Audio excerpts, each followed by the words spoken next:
Kinuwento na rin ni Senador Jinggoy Estrada ang pulong niya kay Pangulong Aquino nung kainitan ng impeachment ni dating Chief Justice Renato Corona.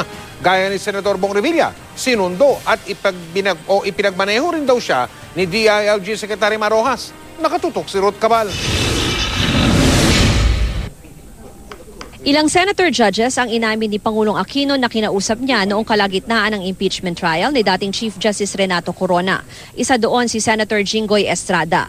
Ngayon ibinunyag ni Estrada ang nangyari sa pulong nila ng Pangulo. Sabi ni Jinggoy, tulad ni Senator Bong Revilla, sinundo at pinagmaneho rin daw siya ni DILG Secretary Mar Rojas para makausap ng Pangulo. Sa bahay pangarap din daw ito naganap, kasama rin daw si Budget Secretary Butch Abad. Secretary Mar Rojas called me up. At pinick up din ako sa, kaya lang ibang lugar, sa DBM. Tinanggal din yung plaka, gano'n? Hindi ko na napansin.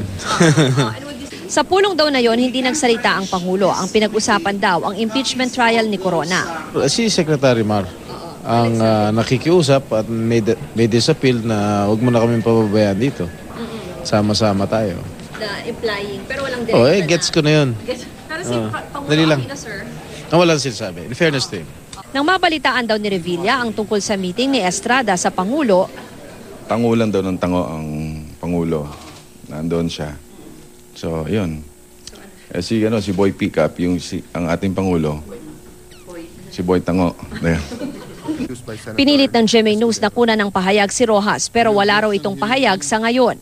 Pero nauna nang giniit ng Pangulo na walang mali o masama sa pakikipag-usap niya sa mga senador noon. Ruth Cabal, GMA News.